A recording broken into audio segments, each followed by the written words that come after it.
আইনজীবীর চেম্বার থেকে উদ্ধার হলো ল কলেজের ছাত্রীর ঝুলন্ত দেহ। প্রেমের সম্পর্ক থেকেই কি মৃত্যুর সূত্রপাত? ঘটনাটি ঘটেছে দক্ষিণ চব্বিশ পরগনার কাকদ্বীপ থানার প্রতাপাদিত্য গ্রাম পঞ্চায়েত এলাকায়।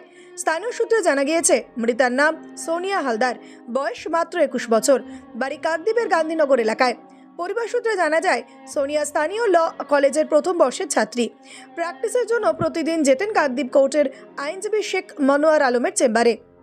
গতকালও প্রতিদিনের মতো বাড়ি থেকে বেরিয়েছিলেন তিনি, কিন্তু ভোর 4টে নাগাদ পরিবারের কাছে খবর আসে আইনজীবী চেম্বারের ভেতর ঝুলন্ত অবস্থায় পড়ে আছে সোনিয়ার দেহ। খবর পেয়ে পরিবারের লোকজন ঘটনাস্থলে পৌঁছায়। ততক্ষণে খবর যায় কাকদ্বীপ থানার পুলিশের কাছে। পুলিশ পৌঁছে দেহ উদ্ধার করে পাঠায় ময়না তদন্তের জন্য। তদন্তে উঠে এসেছে আরও চাঞ্চল্যকর তথ্য। সোনিয়ার ব্যাগ থেকে একটি প্রেমপত্র উদ্ধার হয়েছে। পরিবারের দাবি, ওই চিঠিতেই মিলেছে আইনজীবী শেখ মনোয়ার আলমের সঙ্গে তার সম্পর্কের ইঙ্গিত। সোনিয়ার পরিবারের অভিযোগ, আইনজীবীর সঙ্গে সম্পর্কের জেরে মেয়েটি আত্মহত্যা করেছে। আমরা ওই আইনজীবীর বিরুদ্ধেই অভিযোগ দায়ের করেছি। রুমে আমার মেয়ে ঝুলন্ত অবস্থায়, এটাই দেখেছি। আর সিসিটিভি ফুটেজটা আমি দেখতে পাইনি। কি আইনজীবীর সঙ্গে কিছু গন্ডগোল হয়েছিল? ওটা তো আমি জানি না ঠিক। আপনি একটা বলছেন যে সিসি ক্যামেরা যে সেই সময় ফুটেজ পাওয়া যায়নি, এর আগে সিসি ক্যামেরা পাওয়া যাচ্ছিল? ওটা ছিল হয়তো, কিন্তু আমি অতটা খেয়াল করিনি। ছিল, ওনাকে তো আমি ফোন করিনি, উনি ফোন করেনি, ফোন করে, কিন্তু আজকে যোগাযোগ হয়নি।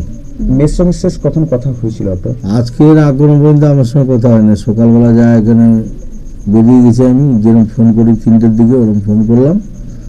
এবার আমি রুমে ঘরে সবে খেয়ে দিয়ে বসছি, 4:10 আমাকে লোক ফোন করলো, যেখানে আসো, খুব ইমার্জেন্সি আছে। তাকে জিজ্ঞেস করলাম কী কারণ বলো, সে বলে এখানে এলে দেখতে হবে, ব্যাস এটাই। আপনার ছোট মেয়ে একটি বলছে যেটা যে একটি চিঠি পাওয়া গেছে, সেই আইনজীবীর নামে উল্লেখ আছে, পাওয়া গেছে, সেখানে আইনজীবীর নামে একটি অভিযোগ করবেন। হ্যাঁ। তো আপনারা কি আইনজীবীকে সন্দেহ করছেন? হ্যাঁ হ্যাঁ। অন্যদিকে এটি কী কারণে মৃত্যু তা এখনও স্পষ্ট নয় বলে জানিয়েছে পুলিশ। প্রাথমিকভাবে একটি অস্বাভাবিক মৃত্যুর মামলা রুজু করে পুরো ঘটনার তদন্ত শুরু হয়েছে। ময়না তদন্তের রিপোর্ট এলেই স্পষ্ট হবে এটি আত্মহত্যা নাকি এর পেছনে রয়েছে অন্য কোনো রহস্য। ভাবে দিদি আমাদেরকে কিছুই বলে যায়নি। সকালবেলা আমাদের সাথে ভালোভাবে কথা বলে হাসি মুখেই বেরিয়েছে। এবার আমরা 4টে নাগাদ খবর পাই যে এরকম একটা অবস্থা। আমার বাবা ওখানে যায়, বাবা দেখে এই অবস্থা। তো দিদি কোথায় গিয়েছিল?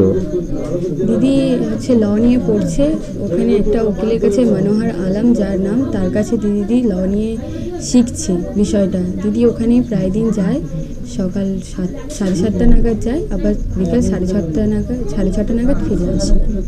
এটা কতদিন ধরে আইনজীবী ওখানে প্র্যাকটিস করছে? এটা এই জানুয়ারি মাস থেকে, এই বছরের জানুয়ারি মাস থেকে প্র্যাকটিস করছে। এই বছর মানে প্রায় 1 বছর হতে যাচ্ছে। হ্যাঁ, প্রায় 1 বছর হতে যাচ্ছে। তো আইনজীবীর সঙ্গে বা কিছু হয়েছিল দিদির?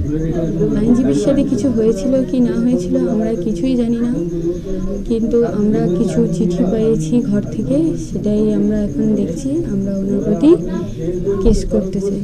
চিঠিতে কি লেখা ছিল?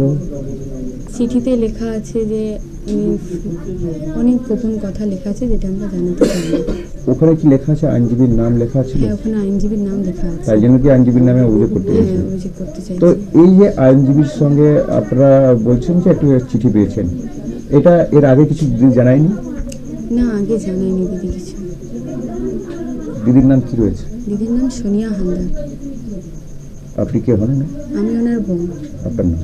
আমার নাম স্নেহা হালদার।